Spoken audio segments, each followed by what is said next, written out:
In just 1 week from today, empty football fields will transform into the most electric atmospheres in the area.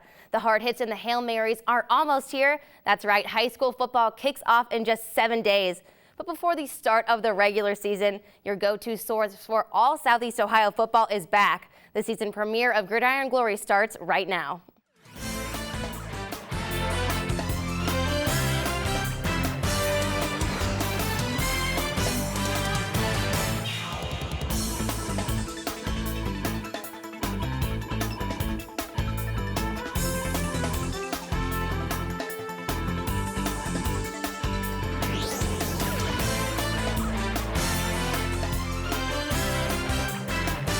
It's finally time to ring in the 18th season of Gridiron Glory. I'm your host, Danny Dean, back under center. I'm so honored to be the host of this show. Football is really my first love, so I couldn't be more excited that the best time of year is just right around the corner. Before the action starts, we have a lot to cover. To top off the show, we'll take a look back at how all our teams finished last season, and we'll break down the first ever Gridiron Glory Media Day. And for those of you teams who didn't make it out to Media Day, you still have to meet your new online host, Eric Threet. It's no shocker that we already have our eyes on Players of the Year, and the preseason watch list is coming at you later in the show. And of course, our reporters have predictions for all the teams we cover. 2015 had it all. First ever playoff wins, 5 straight conference championships, runs for a perfect season, and the fall of conference powerhouses. So before we jump into this year, Clay Benjamin reminds us why the 2015 Southeast Ohio football season was so unforgettable. 2015 was filled with surprises and thrilling finishes, and no other conference embodied that better than the TVC-Ohio. Athens, despite having a superstar running back in Zakiah Saltzman, underwent a rebuilding year after losing the 2014 senior class. Nelsonville York returned numerous starters and were early favorites to win the conference, but injuries and coaching issues plagued the team all season, and the Buckeyes finished last in the conference. The biggest story of the TVC-Ohio last season was the Alexander Spartans. Coach Penrod, along with Gridiron Glory Player of the Year Mason Chapman, took the conference by storm, wrapping up the TVC-Ohio title, an undefeated conference record, and the first playoff win in program history. Meigs and River Valley both improved on 5-5 records from 2014 and established themselves as contenders for the TVC-Ohio title, but finished second and third respectively. In the Hawking, the Triple Tomcats once again dominated the conference and were led by Justice Jenkins and Bryce Guthrie. The boys from Gloucester finished with an undefeated conference record for the 3rd straight season and completed their three-peat with their 3rd straight Hawking crown. Second in the TVC Hawking were the Belpre Golden Eagles. The top play machine Dejon Bedgood led the late season charge as his team ripped off 8 straight wins to end the regular season and securing a playoff spot for the Golden Eagles. Behind Tribble and Belpre were 2 teams that had completely different seasons. The Miller Falcons started red hot, going 4-0, but a late season injury to Cody McInnes derailed the Falcons' postseason hopes, which ultimately opened the door for the South Gallia Rebels, who defeated Miller in the last game of the season to catapult themselves into the playoffs. Over in Columbus and the SEOAL, the epic storylines continued. The Zane Trace Pioneers were the class of the conference. An undefeated regular season record and the first playoff win in school history highlights the program's memorable year. The rest of the teams in the Mid-State and Scioto Valley Conference were in a league of their own. Uniota's season was filled with ups and downs and ultimately finished at 5-5, while the Bloom Carroll Bulldogs were still a couple pieces away from really making some noise in the Mid-State League. And finally, the MVL. It's been all Tri-Valley, and it's been that way for the last 5 years. Coach Buttamore's ground and pound style proved to be too much for the Sheridan Generals and the Maysville Panthers, as both teams that tried to give the Scotties a run for their money. While the middle of the MVL had the usual suspects in Crooksville, Philo, and New Lex. Now to get this exciting year rolling, we have TVC-Ohio reporter Josh Gregory here to preview the conference. And Josh, you've been to some practices, talked to the players. How do you see this season going for the teams?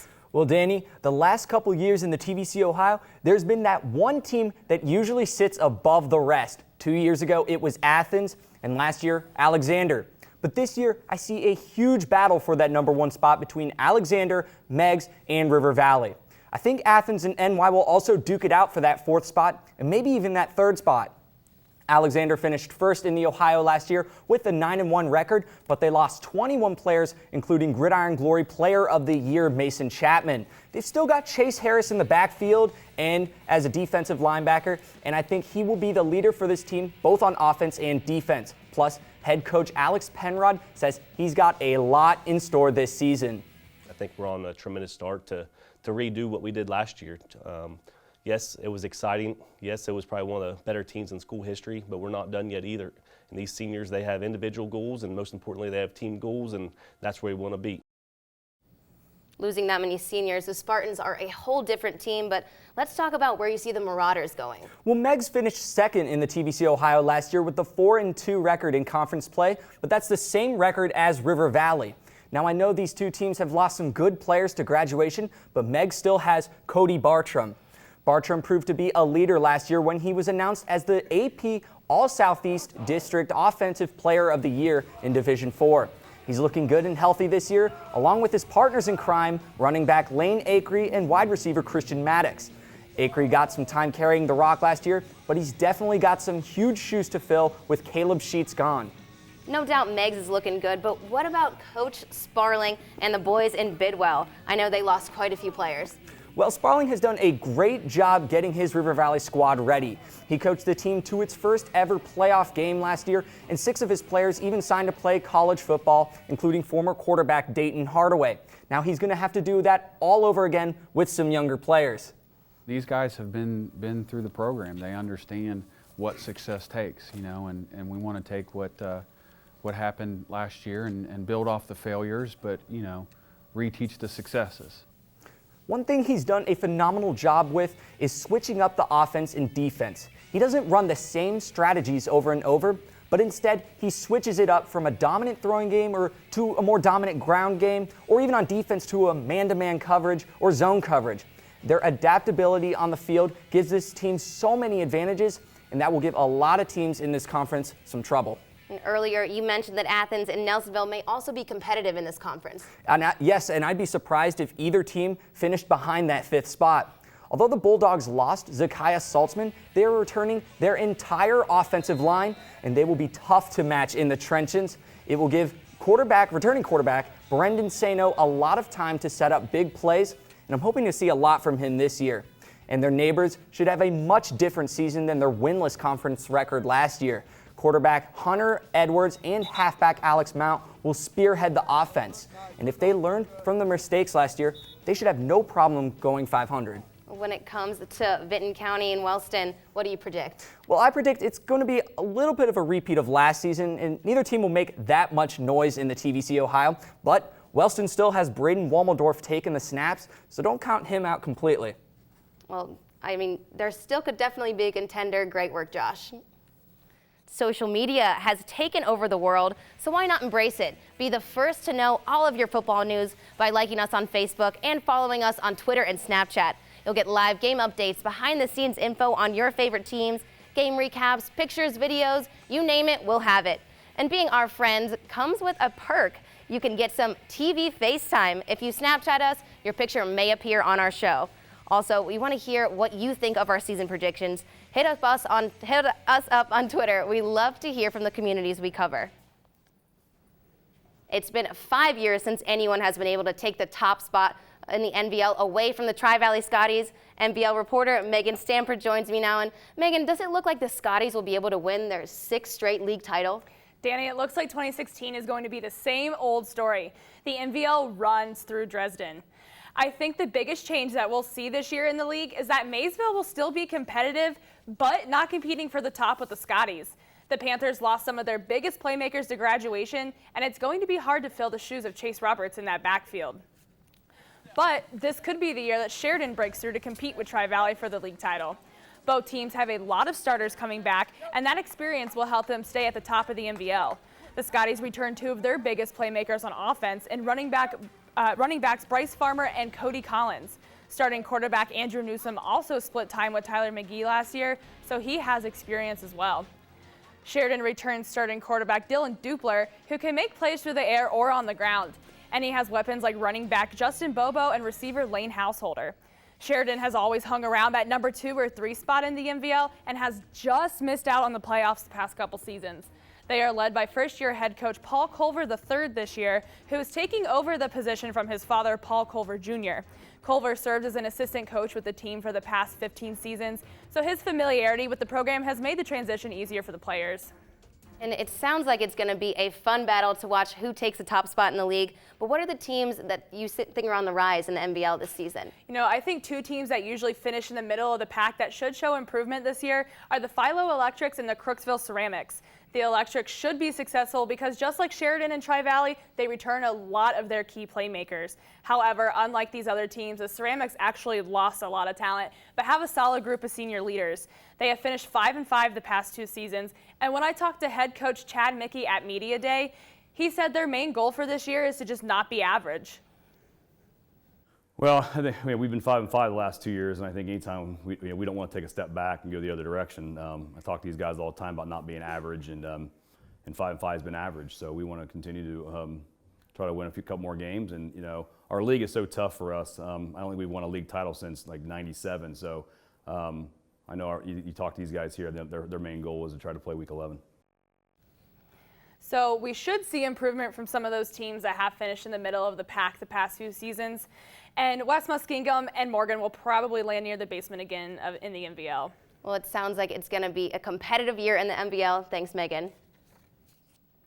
Our first media day was such a blast. We'll get into the specifics a little later on in the show, but giving you a little taste of what happened is our online host, Eric Threet. He's bringing it to you in his new segment called Threet's 3.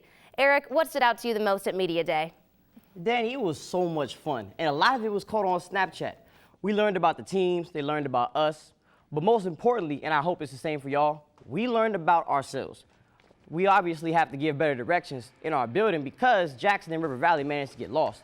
Ask Coach Hall and Coach Sparling to take you to the playoffs. They can do it, but they can't take you to the 5th floor. Regardless, it was a lot of fun, and if you didn't join us, come back next year. We'll have it again. Now, Danny, I wanted to ask you, what do you love most about the game of football? Well, you know me, I'm a really competitive person, so I just love the game itself and all the emotions with it. See, Danny, I like that. What I like to bring up with high school football players is to remember why you play the game. Remember that feeling that you get when you put on your helmet and run out on the field. Let that feeling drive you. Make every play count, whether it's your first season or your last. Now, for my first Threet's 3, I'm going to tell y'all what gets me excited when I watch high school football. Last season, I covered the Zay and Trace Pioneers. They went 12-0 and lost in the regional finals. They were so dominant because they didn't make mistakes. I love seeing well-executed plays. Teams that have everyone on one accord get me excited. Having a smooth handoff lead to a big block and have that lead to a cutback which leads to a touchdown, it makes the game of football so much sexier. Nobody wants to see ugly football, or at least I don't. I want to see two teams at their best, putting in work, making mistakes, and then adjusting to them, working to become that well-oiled machine. Now, in order to have that well-oiled machine, you need players that can handle their business. Players who have the ability to change direction quickly and make sharp cuts, they hold a special place in my heart. It takes more skill to maneuver in the trenches and get by players than outrunning somebody. If you're fast, more power to you. But if you can't explode through the hole and make people miss, how can you show off that speed? Look at guys like LaShawn McCoy and Le'Veon Bell. Their quickness causes NFL defenders to look silly on the regular, and they both have top-end speed. Now, watching one player reaching max speed is exciting, but when two players gain momentum and hit each other, I go nuts every time. There is nothing more exhilarating than a big hit. Hits are energy boosters, momentum changers, and reaction provokers. Knocking someone on their behind is one of the first things associated with the game of football, and it's also a lot of the reason why people play. But please do hit the right way. Face mask in the chest, drive your legs, wrap up, so you won't have to miss any time. It's always a great time when you're in the studio, Eric. Thanks for dishing out your Threet's 3. Always. There are so many different factors that go into making teams great. It comes down to coaches, players, schools, communities, team mindsets, and that's just to name a few. But there are a handful of athletes whose impressive skills can push their team to the next level. These are guys that around here we like to call Gridiron Glory Players of the Year. It's an all-around title reserved for players that dominate in every category. And we are already scouting for this year's title. Head to woub.org/gridiron to check out our Player of the Year watch list. A little later on, we'll break it down and tell you who we think will be game changers this season. 2015 saw the Trimble Tomcats win the TVC Hawking yet again, but 2016 is shaping up to be an interesting season in the conference. Hawking reporter Joseph Payton is here to give us a preview of what some action that we might see in the conference this season. Then it's definitely going to be a fun year in the hockey, that I can assure you. You know, the conference graduated a lot of star power last season, and people might be thinking that the conference is down in terms of overall talent. However, it's just really hard for me to buy into that idea that the conference is actually lacking in talent. In my opinion, the conference is still full of it, and there are lots of playmakers on all these teams. You know, we've got guys in this conference like Southern's Blake Johnson, who scored 16 touchdowns last year. Then you have Dejon Bedgood out of Belpre looking to have a breakout year. There's Waterford's Isaac Huffman in his 4th year as starting quarterback. You've got Jet Facemeyer at Eastern, Trimble's Cam Curry, and Johnny Sheets at South Gallia. You know, like I said, it's really hard for me to believe that this conference is down. There are some great playmakers in this conference that we have, and I look for these guys to put on an absolute show this year. Definitely lots of talent still here in this conference. Yeah, you know there are a lot of talented individuals in this conference, but what are your thoughts on the makeup of these teams top to bottom? Well, you know, despite Trimble losing 6 all-TVC hockey performers, I still think that team is the best in the conference. But I'm going to keep my eye on Southern, though. With Blake Johnson, who I mentioned earlier, I think they have a chance to sneak up on some people and maybe even contend for the hockey title. I'd also keep an eye on Eastern with Jet Facemeyer at the helm. You know, they can make some noise as well, but honestly, the team I'm most interested to see Week 1 is Federal Hockey. You know, this is a team that's struggled in recent years. Last year, they didn't win a single game. They were 0-10. However, after talking to these guys on Media Day, I really got the sense that things are changing surrounding their program. It's unlikely that they'll contend this season, but Luke Richards is in his 2nd year as head coach, and he's really trying to change the culture at Fed Hawk. His players have been holding each other accountable, and it seems as though they're really buying into his philosophy. You know, they have a big game against Alexander in Week 1, and that game is just the first step in building the program that Richards is trying to achieve. 0-10, it's real quick and easy to, you know, throw in a towel. And these guys, they motivate them to work harder, and there's going to be a reward, and it's coming soon. You know, Coach Richards even had wide receiver Dylan Wilfong come up to him in the offseason and say, "Coach, I want to be the quarterback of this football team." He hasn't played quarterback since grade school, but he's put in the work, and now guess what? He's their guy. So it just goes to show that this team is really taking responsibility head on and getting things done to try and improve from last season. It sounds like Coach Richards has the Lancers heading in the right direction with the right mentality for Week 1 against Alexander. And we've got a lot to look forward to from all the teams in this conference this year. Joseph, thanks for your great work. This past Sunday marked one of the biggest events in Gridiron Glory's history. We hosted 17 teams here at Ohio University for the show's first ever Media Day. It was a day players, coaches, and our staff won't forget. The fun all started right at noon. Players and coaches piled into the Schoonover Center for a little meet and greet mingling. And don't think we forgot how hungry football players get. Lots of food to go around at Media Day. Then players and coaches were lucky enough to hear from VIP speaker and former Gridiron Glory Player of the Year, Donnie Johnson. The 2003 award winner from Gallia Academy inspired the room to be successful on and off the field. He stressed teamwork, dedication, and seizing opportunities as the keys to success.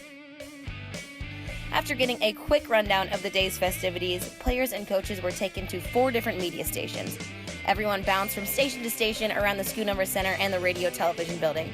The different stops included one-on-one interviews with our lead reporters, panel discussions here in Studio A conducted by yours truly and our senior reporter, Sean Neidig, professional team photos and headshots, and the crowd favorite social media room. Players and coaches battled each other in Madden while teams joined forces to help each other get a high score on the phone game Heads Up.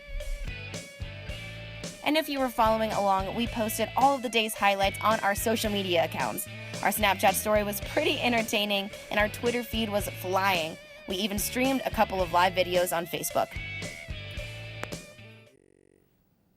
Overall, we accomplished our main goal for Media Day, and that was just to have a lot of fun and get more background information to help tell the stories of these football teams.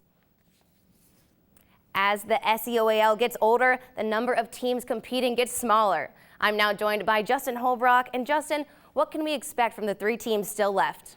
Danny, we can still expect more of the same. Even when this league had so many talented teams, Jackson and Logan were at the top. The question now is who's going to step up this year? Let's start with Jackson. The Ironmen are coming off arguably their best 2-year stretch in school history with a regular season record of 19-1 and 3 playoff wins. And Danny, leading them both years was Hunter Sexton, who graduated. So with Sexton no longer in the picture, who's Jackson going to rely on this year to maintain their winning ways? Well, even with Sexton gone, Jackson is still going to count on what they have the past 2 years, a strong rushing attack. The good news for them is they have not one, not two, but 3 running backs that can have a huge impact this season. Keep your eye on the 3-headed monster that is Raymond Potter, Johnny Farley, and Blake McCoy, who you'll hear about from Sean in the next few minutes. And combine that with Andy Hall's ability to create an ironclad defense, and Jackson should be the favorite to win the conference again for a 3rd straight time. So you've got Jackson winning it all again, but where do you see Logan and Warren ending up? For Warren, the only place to go is up. After failing to win a game last year, the Warriors decided to change directions by hiring new coach Tim Carver, who looks to get the football program back on track. As for Logan, it's hard to say because last year they averaged nearly 5 touchdowns a game behind quarterback Lane Little, but they'll be without him along with standout receiver Isaiah Smith and bruising running back Bryce McBride. We talked to Coach Billy Burke this week, and he knows it's going to be hard to go 8-2 again, but he's excited to get the chance to win the SEOAL for the last time. I don't know if the finality will hit until we're there on the field, and this is the last time, and it'll be at Jackson this year, and it'll be at Warren this year. So we'll actually be at those 2 schools for the last time and to close out the conference. Now, Coach Burke always runs a tight ship, but it will definitely be an adjustment year for them. So I've got Logan finishing around 6-4. Well, let's shift gears now, Justin, and turn our attention to the 5 Columbus area teams. What do you see happening in the Scioto Valley Conference? Well, Danny, I'm excited to see how Zane Trace comes back from their best season in school history. Their undefeated season and first ever playoff wins will be remembered for a long time in that community, but they lost 5 of their best offensive players to graduation. Quarterback Austin Harris will be key for the Pioneers this year, along with defensive standout Aiden Place. Despite losing so many talented players, Coach Dwayne Hall will have this team edging into the playoffs with a 7-3 record. As for Unioto and the SVC, they struggled in a year that was supposed to be a highlight season. So with Eric Housley gone, I see the Shermans ending up with the losing record. Speaking of losing records, Fairfield Union and Amanda Clear Creek found themselves in that boat last year. But do you think they'll be able to get back on track? You know, it'll be tough for both teams, Danny, because the Mid-State League is just so competitive. The best team, the team that has the best chance at winning a season and a shot at the playoffs, are the Bloom Carroll Bulldogs under the leadership of Coach Wade Bartholomew. Well, I just have one more question for you, Justin. What do you think about the Unioto quarterback situation? What do they have going on over there? Sure, so it's a little unique situation because Clay Elder's coming back for his returning season at quarterback. And I think it's going to be a struggle for him at first because last year he had to go through the adjustments, but now he's back and he's used to this role, so I think he'll do well. But just with the teams that they're playing, he's going to struggle at the beginning, but expect him to do well in the latter half of the season. Yeah, well, we'll see how it all plays out. Thanks a lot, Justin. And what happens when you're craving football, but it's not Friday? No worries, we have the perfect fix. Just head over to woub.org/gridiron.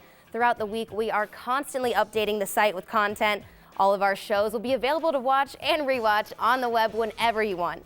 And you can also check out previews, power rankings, and recaps. The web is also the place where you can see your online host, Eric Threet. He's cranking out videos all week to get everyone ready for Friday nights.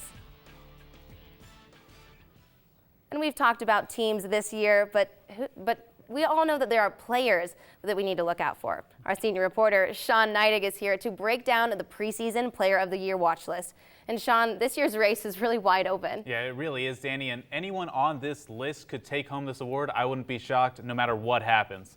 This season, we're going to be handing out our 18th Player of the Year award. So let's start out in the TVC-Ohio, where I have a couple of quarterbacks that we should watch out for this season. First, Cody Bartram from Meigs. This kid is a true dual-threat QB. Last year, he had almost 2,400 yards through the air and on the ground and scored a combined 24 touchdowns for a second-place Marauders team. If he can do just a little bit more, I could see him and Meigs improving on their 2015 season. Next up, Athens QB Brendan Sano. Sano has been overshadowed by some of the other great Bulldogs in the past, but this year it's his show. He'll have the ball in his hands the most, and another key, he's going to be playing behind an offensive line made of entirely seniors, and they've been starting together for years. And a dark horse might be Chase Harris, the linebacker from Alexander. If he can lead the Spartans to another dominant defensive season, he'll put up some impressive stats, and moving to offense at running back as well, that might boost his chances just a little bit. Just a little bit. Well, there's a lot of new faces in the Ohio, but you got to have a Bulldog on there. And how about the Hawking? Yeah, the Hawking, this one's kind of a similar situation. There's a lot of good players, but how can you not start with Dejon Bedgood? The wide receiver and defensive back from Belpre might be the best overall athlete in Southeast Ohio. The way he can outrun, outjump, and outquick just about anyone else on the field. He's going to make plays out of nothing on offense, and he's going to shut other teams' best offensive weapons down. And how can we talk about Player of the Year without mentioning someone from Trimble? This year, I'm looking at Cam Curry. He's had to take a back seat for the last couple years, but he's ready to carry the load this year for a team that graduated some of their important players, but should be towards the top of the conference again. And someone that could surprise this year, Southern quarterback Blake Johnson. Joseph mentioned him earlier, but Southern, they haven't really been competitive at the top of the conference, but that's not Johnson's fault. He had 1,600 passing yards and 16 TDs last year, so he and Southern might sneak up on some people this season. Well, you were right about one thing. It really isn't a Player of the Year conversation without Dejon Bedgood and those Trimble boys. So definitely some great players in the TVC, but hit me with the standouts in the other conferences. Yeah, really deep roster of talent in the TVC, but to go out to the MVL, a couple of Tri-Valley Scotties headline this list. Running backs Cody Collins and Bryce Farmer will both have a ton of yards for a team that is once again the conference favorite. These two might steal stats from each other, but both will be very impressive, so we'll see which one can kind of gain the upper hand there. Dylan Dupler from Sheridan will also be one to watch. As a quarterback and defensive back for the Generals, they're going into their first season without Paul Culver Jr., so we'll see how he adjusts to that role. It'll be interesting to see if anyone in the MVL can stop that Tri-Valley duo. Who else should we keep an eye on? Yeah, finally, in the SEOAL and Columbus area, I'm looking at 3 running backs from Jackson. Johnny Farley, Blake McCoy, and Raymond Potter. We're all going to rotate for the most run-heavy offense in the area. With Hunter Sexton gone, they might find a way to run even more. Any of these guys could put up Player of the Year numbers, but it's a toss-up as to who actually will. So, as I said, any of those guys could challenge for the award, or someone else may force their way into the conversation too. Fans out there can always tweet at us to tell us who they think should be in the running. It's going to be a crazy year of football, Danny. Oh, it's definitely going to be a crazy year. No doubt about that. Great work, Sean. All this football talk made me even more excited for week 1. Some teams that fell short might want to completely forget 2015. Other teams that thrived on the gridiron want to build from that momentum. Regardless, the ups and downs every team had last year are in the past. The countdown for game time is ticking away. We've nearly made it through another offseason. We're sending our reporters out to cover the action. Here's a look at the games we're heading to. And luckily, we don't have to wait a full week. On Thursday, the Crooksville Ceramics travel to Zanesville to face rival Maysville. The Ceramics will play with a vengeance from last year's 41-15 loss. Maysville, on the other hand, opened with a win for the past 4 years and looks to continue that streak. On Friday, we'll be in Waterford to see the Wildcats face the Miller Falcons. Zane Trace is next on that list for their rematch against Logan Elm. Last year, the Pioneers got the overtime win. We'll head to Sheridan for their MVL matchup against Granville. Paul Culver and the Generals looking to start on a high note after losing last year's opener. And for our game of the week, we're heading to the Plains where Warren faces their longtime rival Athens. There's only room to grow for that winless squad, and the Bulldogs, with their experienced linemen, will definitely give the Warriors a run for their money. But the action keeps rolling into the weekend. There's a huge rivalry. The Trimble Tomcats will look to get revenge on the Nelsonville York Buckeyes since last year's upset. Well, I can't wait to hit the Plains for our first Fan of the Week. Please come say hi if you see us. And our show is wrapping up, but you don't have to wait until Friday to hear from us next time. Check us out on the web for videos and articles all week long, and interact with us on social media. I'll tell you one thing that never changes. There's nothing better than Friday nights and gridiron glory.